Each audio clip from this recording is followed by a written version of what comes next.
Welcome into the Edward Jones Chatting Cage. Tim McMaster here, and it's opening day at Fenway Park in Boston. So for a treat, we have Red Sox Chief Operating Officer Sam Kennedy stepping into the cage. Let's head right out to Beantown and Jeremy Breisel. JB? This is the Edward Jones Chatting Cage live from opening day in Boston, right across the street from Fenway Park. COO Sam Kennedy kind enough to take his cuts here in the cage with us. Sam, how you feeling this morning? Doing great. We're ready to go. I think after the winter we had, 70 degrees and sunny, should be a great day. Opening day in Boston, the request was put in by the COO, and he got the weather that was requested. That's how things go like that. Let's go right to Twitter. Fans, get your webcams fired up. Hit that red button. Join us right here in the cage. Get FaceTime. Get with your players, your broadcasters, and today with your favorite COO, Sam Kennedy. I'm going to start on the positive side of things, Sam, because I know this is a big part of what you do. Boston Kid 62 wants to know, Red Sox have always been a very charitable organization. Is there a charity, is there a community event close to your heart that you're behind? Yeah, well, you know, today actually we have 400 kids from the Boys and Girls Clubs of Boston coming out, a donation made by the City of Boston, Mayor Marty Walsh, and the Red Sox front office. We're really trying to encourage kids to get to the ballpark this year. Commissioner Rob Manfred has made it one of his big initiatives in terms of driving young fans to the ballpark and getting that next generation into baseball. So that's something we're focused on, and we want to do as much as possible to call all kids to Fenway Park in 2015. Calling all kids to Fenway Park. I like that right there. That's how it should be. Fans, get your webcam fired up. Join Sam and myself right here in the chatting cage. You make this show go, so don't be shy, just like this fan right here. Hey, fan, what's your name? Where are you from? What's your question for Sam? Hi, this is Casey from Boston, and I just wanted to know what the coolest part of working at Fenway Park was. Well, great question. We all feel very lucky to work at Fenway Park. I think coming in each morning and taking a peek out of that red door right by our offices and seeing the empty ballpark, the green grass when no one's in it first thing in the morning. I've been working in baseball 20-plus years, and I never take that feeling for granted. Just being able to work in a place that you absolutely love, that's so important to so many people all over New England, is a real privilege and an honor to do it. And so that's my favorite part of the job. This is the Edward Jones Chatting Cage. That is Sam Kennedy, COO of the Boston Red Sox, as he answers your question right here in the Chatting Cage. Get some FaceTime with him. I'm going to go back to Twitter while you get the webcams ready to go. I'm going to follow up on calling all kids to get to Fenway Park. Mullins Hero wants to know, you were a huge Boston fan as a kid. How did you first get to know the Red Sox, and what's it like working for them now? Yeah, I think like most kids growing up in New England, I had parents who were diehard Red Sox fans. My father, who was an Episcopal clergyman, actually was lucky enough that Mr. Yawkey, the owner of the Red Sox, had given members of the clergy a pass to come in and stand at Fenway Park for $2 back in the early days. So we got to do that. I got to come to 30, 40 games a year with that clergy pass, and I think that's really what made me fall in love with baseball. I think the chance to experience baseball firsthand with my father, who of course I idolized, was what caused me to fall in love with the game. And then of course I tried to play the game, and that didn't work out so well, so I figured I'd pursue a career in another area, and that led me to the business side of baseball. There you have it. That is COO Sam Kennedy talking about his first involvement with the Boston Red Sox as a young fan. Hey, Tim, I'm trying to keep up with Twitter. If you do me a favor, grab some Facebook and fire up a question for Sam, buddy. Absolutely, JB. Sam, Kevin Marine wants to know, what's your favorite Fenway Park tradition? It's a great question, Kevin. It has to be that red seat out there in the bleachers where Ted Williams hit that famous home run. You walk in, there's a sea of green grass, green monster, green everywhere, and then you look out to right center field and you see that red seat. Everyone that comes through Fenway, hundreds of thousands of people on our tour program each and every year, always ask about the red seat and its connection to Ted Williams. And there aren't many ballparks in the country where you can walk into today and have over 100 years of history. So that's a great tradition at Fenway Park. The other is just the fact that this past decade, Fenway really has been symbolic of winning championships and playing baseball in October. Well, that's our organizational goal, is to play games deep into October each and every year. We don't get there every year, but that is our mission as we start each season. That's our mission in 2015. This is the Edward Jones Chatting Cage, COO of the Boston Red Sox, Sam Kennedy, joining us here, taking his cuts, making incredible contact, too, by the way, if you haven't been keeping track. I have been. Go back to Twitter while you get the webcams ready to go. Joey Chunks wants to know, how excited are you to watch the career progression of Mookie Betts? Oh, I tell you what, Mookie Betts is an electric player to watch. He's a great young man. He's been a lot of fun to get to know throughout spring training the past couple of years. He's exciting. He seems to get on the base paths, and then all of a sudden, whether it's a single or double, he takes an extra base.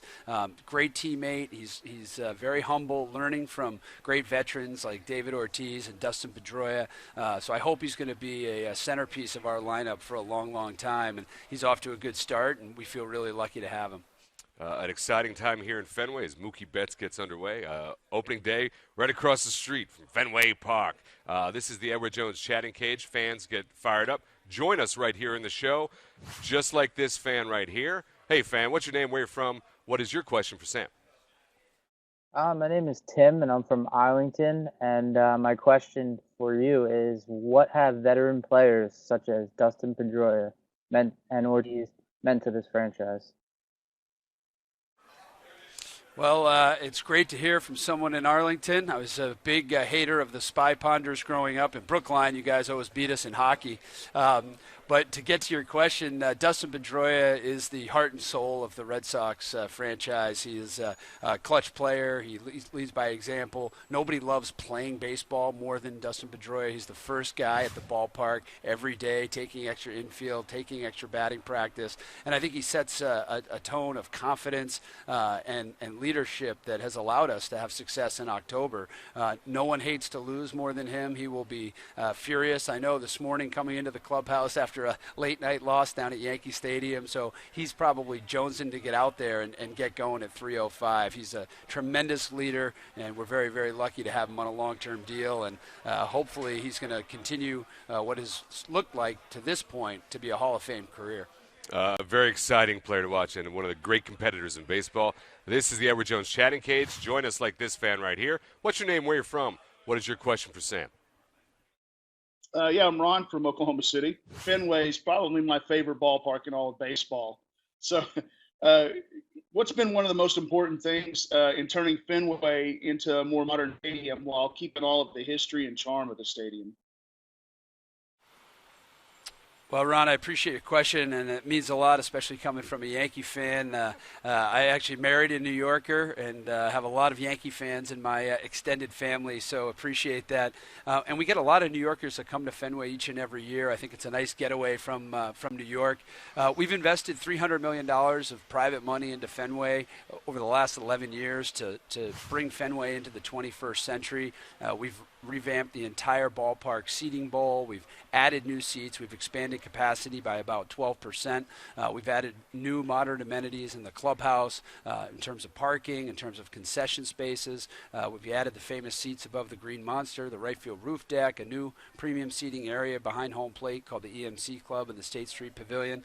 Larry Lucchino, who is our chief executive officer, was famous for building Camden Yards in Baltimore and Petco Park out in San Diego. So he brought his new ballpark experience to Fenway and was able to preserve and protect one of America's jewel of a ballpark in Fenway Park. So we're very lucky that we have had his leadership for so long in transforming Fenway Park into the modern age, and feel lucky we've been able to preserve it with so many old ballparks going away. A Yankees fan from Oklahoma City asking the COO of the Red Sox about Fenway only happens on the Edward Jones Chatting Cage. While I recover from that whole dynamic, Tim, help me out. What's Facebook got to know? Yeah, thanks, JB. And back to Facebook. And Cy Landry, Sam, wants to know, is there anything better at Fenway Park than a win over the Yankees?